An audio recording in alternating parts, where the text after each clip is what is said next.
อากาศคือเป็นอันนี้บาดนี่มันตายมาแล้วคือเหลืองคือเลียงบาดเนาะสบายดี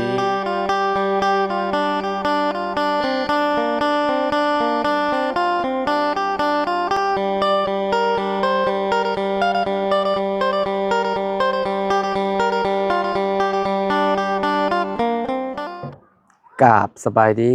สวัสดี FC บัสสุขุสู่คนเนาะบ่ว่าสิอยู่ในและก็ต่างประเทศเด้อพี่น้องมาพบมาพ้อกันกับเฮาคือเก่าคือเดิมพี่น้องเนาะเพิ่มเติมคือมื้อนี้เข้ามาหาทางน้องวุฒิเพิ่นพี่น้องเอ้ยเนาะก็บ่ได้เข้ามาหาน้องเพิ่นก็ค่อนข้างสิหลายมื้อพอสมควรแหละเนาะเอ้าเดี๋ยวเข้าไปหาน้องเพิ่นกันเลยพี่น้องเอ้ยเนาะนี่แหละอยู่เฮือนเพิ่นนี่แหละพี่น้องโดยโอ้พี่น้องเอ้ยเนาะ พอ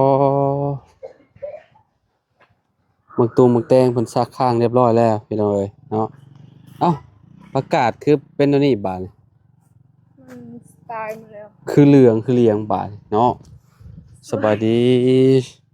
เอ้ามันเป็นหยังมันคือเหลืองน้องฮะมันที่โพดเจ้าบ่ลกออกนั่นแหละสิลกทิ่มหมดแล้วก็ปลูกไม้มันติดเชื้อนี่เนาะโดยบ่ฮู้ว่ามันเป็นหยังมันเข้มบ่หรือว่าแนวใดมันอันนั้นมันไม้หั่นน่ะฮะไม้อยู่เทิงมันก็เลยบ่งาม อยู่นี่โดยมันห่มเนาะโดมันยบ่ค่อยถึกแดดเนาะ โดยเหลืองพี่น้องเอ้ยเนาะใบมันเป็นแต่จะได้จักมื้อเลยนี่โดนแล้วแต่น้องเก็บกินแหน่เจ้าคือบ่เก็บกินทีละลายโลดอ๋อตัวนี้ผัดแห้งคักเนาะตัวนี้ก็ตายคือกันบ่มันเป็นน้ำบ่จักเนาะน้องเก็บมื้อซืนนี้มื้อวานนี้บ่มันเป็นน้ำบ่จักเนาะโดยตายหย่อลงไปเลยพี่น้องเอ้ยคือการโลดกับเพื่อนอยู่ในเฮือนน้องฮัวน่ะโตปลูกใหม่ฮะเปื่อยลงแบบนี้เลยมันเป็นย้อนหยังพี่น้องเอ้ยนี่นี่เห็นบ่มันเหลืองแล้วก็มันหย่อลงเนาะโดยผักบัวก็คือกันพี่น้องคือบ่เก็บกินเด้ผักบัวผักกาดอันนี้เป็นจั่งใดผักกาดเอามาโบกใหม่เริ่มงามแล้วเนาะโดยมักแตงบ่ได้มีหยังกัดแต่ว่านี่บ่มีเอ่อบ่มีหยังกัดเนาะงามอยู่เนาะโดยใช้แต่พ่นขี้แพ้พ่นแล้วบ่นี่หมดแล้วอืมเป็นไดสบายดีอยู่บ่สบายดี เอ่อบ่ได้ไปทางใดบ่ของมื้อนี้บ่หากะมื้อแต่อันนั้นเผาผีบ่ฮะอยู่บ้านข่อยคนตายอยู่โน่นเผาเผาผีเอาอยู่บ้านเจ้าก็เผาบ่บ่เพิ่นเผาหรือพังพังอ๋อมีคนเสียบ่โดยอ๋อเจ้าก็ไปบ่ไปให้ก็มาโดยอืมเพิ่นเป็นหยังผู้เฒ่าหรือผู้หนุ่มเฒ่าครัเราบโดนแล้วเราเป็นอันนั้นเราเจ็บอ๋อเพิ่นป่วยหนักเนาะโดยเออๆๆพี่น้อยเนาะคิดว่าวัยรุ่นวัยหยังสิดอกบ่แม่นเนาะบ่แม่คนเฒ่าเนาะโดยอืมพี่น้องเอ้ยเนาะอยู่ทางพี่เพิ่นสิบ่ค่อยเผาพี่น้องเพิ่นมีแต่พังเอาอย่างเดียวเนาะโดยอากลับมาแต่พุ่นแล้วก็เอาไปเฮ็ดหยังบัดไปสักเครื่อง จักของจักเครื่องโดยใครแน่แต่อากาศมันบ่หนาวเนาะโดยอาบน้ำเซก็คักอยู่พี่น้องเอ้ยเนาะอาไม้ยังบ่ได้มาบ่น้องยังหึบ่จันว่ายังเขาอันนั้นยังบ่ทันครบอ๋อก็เจ้าให้มันครบก่อนเนาะโดยอืมโดยพี่น้องเอ้ยเนาะเดี๋ยวเช้านี่ตอนนี้เนาะโดยอืมคือสิบ่ดนปานใดดอกเนาะเขาเจ้ายังตัดว่าเขาเจ้ายังนั่น มีหยังแหน่แหละเฮือนเจ้าตอนนี้น่ะพอฮู้อยู่บ่ฮะบ่ฮู้ อ้าวบ่ได้ฮู้ โดยซุมบ่บุญว่าแนวใดซะบ่มื้อนั้นหั่นมา ไม้นี่นะครบเบิดแล้วเหรอวะไม้ ครบหมดแล้วแต่ยัง ยังอันนั้นแล้วว่ายังขาดสร้างขาดค่าสร้างบ่โดยอ๋อแต่ว่าเรื่องไม้เรื่องตอกนี่ครบเบิดแล้วโดยอืมโดยพี่น้องไอ้เนาะค่าสร้างก็บ่ฮู้ว่าสิแพงส่ำใดเนาะโดย ทรงเฮือนเจ้าเป็นแบบใดพอฮู้อยู่บ่ โอ้โหบ่ฮู้อีกโดยอืมจักสิเฮ็ดทรงแบบใดแหละพี่น้องทรงแบบนี้บ่หรือว่าแนวใดก็บ่ต้องรอทีมงานมารวบ่มตัวบุญสารวันว่าเฮ็ดอันนั้นทรงโมเดิร์นเขาทรงโมเดิร์นบ่ โดยคือบ้านน้องเอ็ดอาเจืองบ้านน้องเอ็ดเนาะ โดยก็งามคือกันทรงโมเดิร์นก็ได้เนาะพี่น้องเอ้ยพอดีเลยนี่สมมุติว่าเฮ็ดก็ปิดหน้าออกพุ่นแล้วเนาะเพราะว่าที่เพิ่นก็บ่ได้กว้างปานใดพี่น้องเอ้ยเฮือน6ต้นเนาะโดย6เสาพี่น้องเอ้ยแต่เบาจันสั่งมาอีกไม้3แล้วก็เป็น9ต้นจ้างมาอีกบ่ โดยอืแล้วว่าม6ต้นน้อยโพดก็เลยสร้างมาเพิ่มอีกเสาโดยให้เป็น9ต้นโดยอืมเพราะว่าครอบครัวเพิ่นก็ใหญ่เติบหั้นนะพี่น้องเอ้ยเนาะ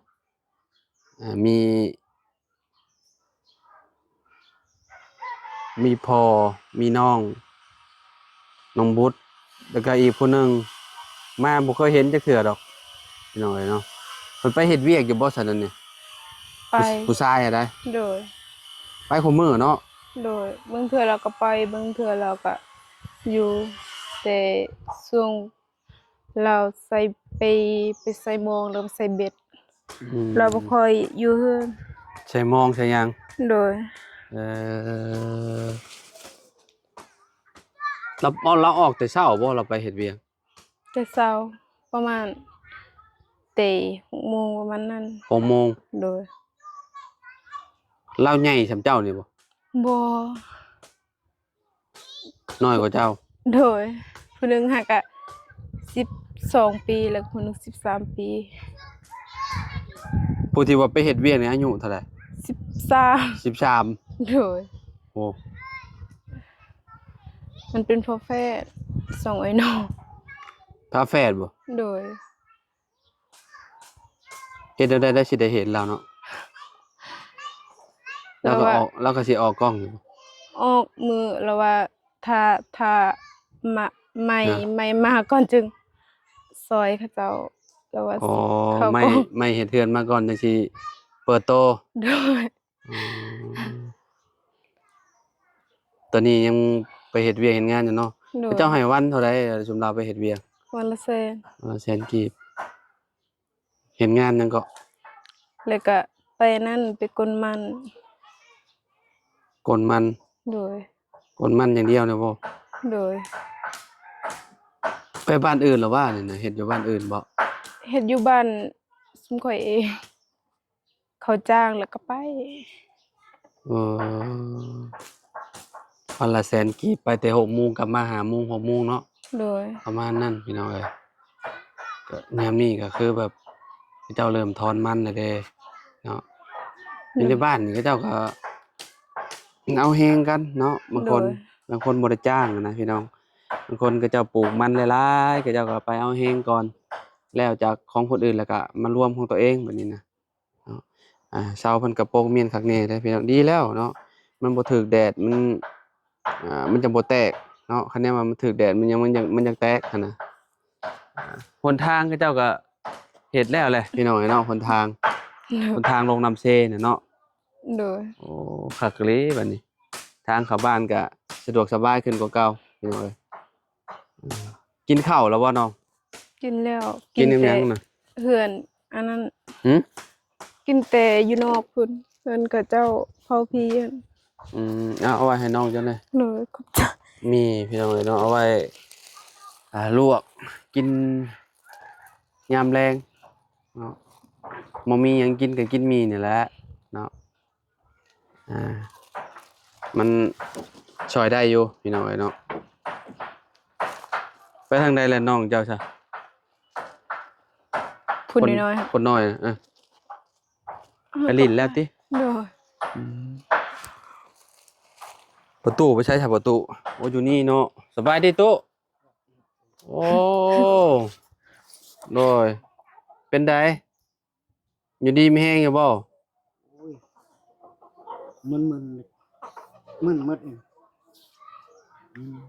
มึนมือมึนหยังมันชาบ่อื อ่อ ม นคือไผ่ อืม เห็นกัน ตาพาง มันมัว อืมแต่ทางใดบ่ได้ได้เนาะอืมหาอยู่หากินกันลำบากแล้วผู้เฒ่าพี่น้อยเนาะไม่ก็ยังเพิ่นยังอันนั้นบ่แล้วเนาะเพิ่นพี่น้องเอ้ยเพิ่นกำลังเฮ็ดอยู่เนาะพอดีแหละรอบหน้ารอบในพุ่นแหละทางบ่าวบุญกับบ่าวจันทร์มาพุ่นแหละเนาะเพิ่นจะสิมาส่งพี่น้องเอ้ยเนาะเฮาก็มาเมื่อวานนี้มาฮอดเมื่อวานนี้แล้วก็บ่ได้มาแวะน้องบุตรเพิ่นแล้วก็มารอบเช้าเอาพี่น้องเอ้ยเนาะจะบ่ได้ไปเฮือนน้องอันนั้นบ่ บ่ฮักกับมือ อืมบ่จะไปนอนอยู่พุ่นบ่เลยเนี่ยใด ไปนอนอยู่พุ่น นอนอยู่น้ำน้องทางบ่แม่น น้อง น้องหัวเนาะ โดย เออกินข้าวกับหยังโต กินกับอันนั้นกระดูกหมูอยู่เขาอยู่ไปนอนอยู่นั่นเขาคือนั่นอยู่ตายนี่แหละ อืม ทางไม่ได้ทางไปทางทิศนี่ ไปย่างเลาะเบิ่งอันนั้นก่อนจักเล็กจักหน่อยปะน้องบุตรพี่น้องเอ้ยเนาะพุ่นแหละเบิ่งน้ำสอน้ำเซก่อนจังบาดเนาะเป็นจังไดอันนี้เพิ่นก็เพิ่นสิเอาน้ำใหม่เพิ่นสิปลูกใหม่ภาคนี้มีวิธีแก้อยู่บ่พี่น้องย่านมันเค็มน้ำนะขอยเบิ่งน้ำมานี่เค็มน้ำแฮงไปของกระเจ้าคืองามแท้ของกระเจ้างามนี่เขียวคักปานหยังบ่เห็นสิเป็นหยังของเพิ่นเนาะ โดย โอ้มันตากแดดบ่ของน้องบุตรเพิ่นขี้ร้ายเพื่อนเพิ่นก็ยังเหลืออีหยังก็ขาช่างเนาะ โดย ขาช่างยังบ่ได้พี่น้องเอ้ยเนาะขาช่างนี่บ่ฮู้ว่าสิจักล้านแล้วเนาะ โดย ขั้นต่ำนี่มีแล้วหวัง10หรือว่า20ขึ้นไปแล้วแหละพี่น้องเอ้ยเนาะพี่น้องเพิ่นอยู่พี่น้องมุดพี่น้องเอ้ยเนาะ มาอ้อยตันเรอคือล่ะ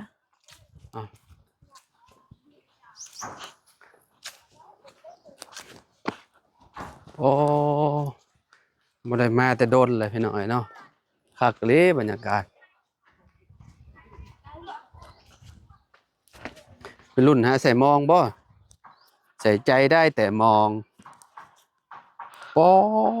สำตึกจักชั้นอันนี้เลิกแห้งอีหลีโอ้คนโตน้อยๆนั่นพี่น้องเอ้ยโอ้ที่จริงคนบางใหญ่ๆนึงอันแนมลงไปโตซำมาจังนี่โอ้เลิกกะลีรอโอ้ทางนั้นน่ะไปใส่มองพี่น้อง ตอนนั้ เอ้ย นน้องสาย น้องชายไผ น้องสายคอย เบิดชองค่ะ ผู้ที่1หั่น ผู้ทางหน้าน่ะ โดยน้อ โอ้ งแล้วก็ ผู้น้อยๆหั่น ว้าไปเลยพี่น้องเอ้ยจริงๆอายกล้องบ่อืมปัญญามเดือนห้าน้ำบกนี่เพิ่นสิลงไปเอาทรายอยู่พุ่น